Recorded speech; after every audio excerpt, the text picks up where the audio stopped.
తెలుగు సంబరాల తీయదను అలనాటి రుచుల సరికొత్త రూపం పరంపర స్వీట్స్. వారు చుట్టిన తారాజువ్వ పైకి వెళ్ళి ఆకాశమంచున పేలితే ఆనందం, ఆ ప్రాంతమంతా వెలుగు. కానీ అదే తారాజువ్వ వారి చేతిలోనే పేలితే అంతులేని విషాదం. ఇలాంటి విషాదమే అనకాపల్లి జిల్లాలో చోటు చేసుకుంది.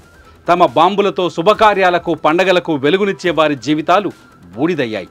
ఆ కుటుంబాల్లో చిమ్మ చీకటి కమ్మేసింది. పచ్చటి పొలాలు, గెడ్డవాగు జల సవ్వళ్ల మధ్య జరిగిన పెను విస్ఫోటనం 8 మందిని బలి తీసుకుంది.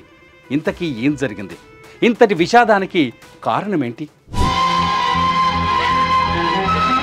అనకాపల్లి జిల్లా కోటవురట్ల మండలం కైలాసపట్నం శివారులో ఓ బాణాసంచా తయారీ కేంద్రం ఉంది. అక్కడ ఎక్కువగా తారాజువ్వలను చూడతారు. చాలా రోజులుగా అక్కడ ఆ కేంద్రాన్ని నడుపుతున్నారు. కానీ అన్ని రోజుల్లా ఆదివారం లేదు.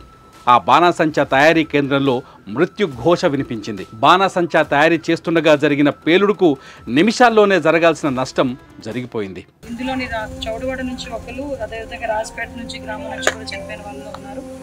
చాలా దురదృష్టకరమైన సంఘటన. ఈరోజు యాక్చువల్గా ఫైర్కి సంబంధించి ఏదైనా యాక్సిడెంట్ జరిగితే యాక్సిడెంట్ పరంగా మనం ఒక 5 లక్షల రూపాయలు ఎప్పుడు కూడా ఎక్స్ప్రెస్ చేస్తాం. కానీ ఇప్పుడు అది కాకుండా ఇప్పుడు కంపెనీస్ నుంచి లేకపోతే ఎవరో వస్తారు, కంపెనీ వాళ్ళు చేస్తారు అనడానికి ఈ కంపెనీ సంగతి కూడా మీ అందరికీ కూడా తెలుసు. ఇది కూడా చాలా దురదృష్టకర సంఘటన, అన్ఫార్చునేట్లీ జరిగిన సంఘటన. ఇప్పుడు ఎంపీ గారు మేము అందరం కూడా సీఎం గారితో అందరితో కూడా డిస్కస్ చేశాము. అదేవిధంగా గౌరవ డిప్యూటీ సీఎం గారు కూడా ఈ సంఘటన మీద ఆరా తీయడం జరిగింది. మాకు ఫోన్ చేసి ఆరా తీయడం జరిగింది. నారా లోకేష్ బాబు గారు కూడా ఇందులో ఏం జరిగింది అన్నది ఆరా తీసి వాళ్ళ సానుభూతిని కూడా వ్యక్తం చేయడం జరిగింది, వాళ్ళ విచారం వ్యక్తం చేయడం జరిగింది.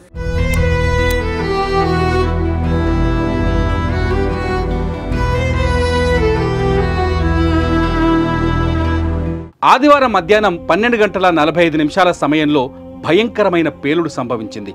ఒక్కసారిగా మంటలు చెలరేగాయి. తేరుకునే లోపే భారీ పేలులు సంభవించాయి. మందుగుండు సామాగ్రి నిల్వలు, తయారీకి కేటాయించిన 3 షెడ్లు పూర్తిగా ధ్వంసమయ్యాయి. వాటి శిథిలాలు, ఇటుకలు 300 మీటర్ల దూరం ఎగిరిపడ్డాయి. ఘటనా స్థలానికి 1/2 కిలోమీటర్ దూరంలోని పొలంలో పనిచేసుకుంటున్న ఓ రైతు ఈ పేలుడిని గమనించి గ్రామస్తులకు సమాచారం ఇచ్చాడు. వారు ఘటనా స్థలానికి చేరుకున్న పేలుతున్న బాంబులు, అగ్నికీలలతో దగ్గరకు వెళ్లే అవకాశం లేకుండా పోయింది. చివరకు కొందరు ధైర్యం చేసుకుని వెళ్లగా ఛిద్రమైన మృతదేహాలు కనిపించాయి. మొండెం, కాళ్ళు, చేతులు, తల చెల్లాచెదురుగా పడి ఉన్నాయి. కాలిపోయిన శరీరాలతో క్షతగాత్రుల రోదనలు వినిపించాయి. కొన ఊపిరితో ఉన్న వారిని కాపాడి వెంటనే ఆస్పత్రికి తరలించారు. అనంతరం కాసేపటికి పోలీసులు, అధికారులు, అగ్నిమాపక సిబ్బంది వచ్చి మంటలను అదుపు చేశారు. అయితే ప్రమాదానికి స్పష్టమైన కారణం మాత్రం ఇంకా బయటకు రాలేదు.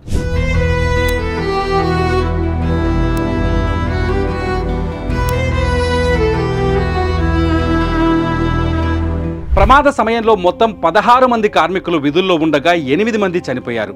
మరో 8 మంది తీవ్రంగా గాయపడ్డారు. మొదట ఘటనా స్థలంలో 3 చనిపోయారు. కానీ తర్వాత నిమిషానికో ప్రాణం పోయింది. చనిపోయిన వారి మృతదేహాలు గుర్తుపట్టలేకుండా ఛిద్రమయ్యాయి. మాంసపు ముద్దలపై మసి, దుమ్ము పేరుకుపోయింది. ఆ దృశ్యాలు అయిన వారి రోదనలతో ఆ ప్రాంతమంతా హృదయ విదారక పరిస్థితులు నెలకొన్నాయి.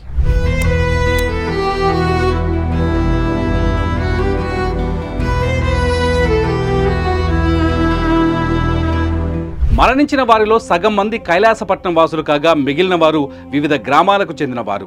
ప్రమాదంపై CM Chandrababu, deputy CM Pawan Kalyan తీవ్ర దిగ్భ్రాంతి వ్యక్తం చేశారు. ఏపీ ప్రభుత్వం మృతుల కుటుంబాలకు 15 లక్షల రూపాయల ఎక్స్గ్రేషియా ప్రకటించింది. ప్రమాదంపై ప్రధానమంత్రి నరేంద్ర మోదీ తీవ్ర దిగ్భ్రాంతి వ్యక్తం చేశారు. ఈ దుర్ఘటనలో ప్రాణాలు కోల్పోయిన వారి కుటుంబాలకు ఆయన తన ప్రగాఢ సానుభూతిని తెలియజేశారు. కేంద్రం తరఫున మృతుల కుటుంబాలకు 2 లక్షల రూపాయల పరిహారం ప్రకటించారు.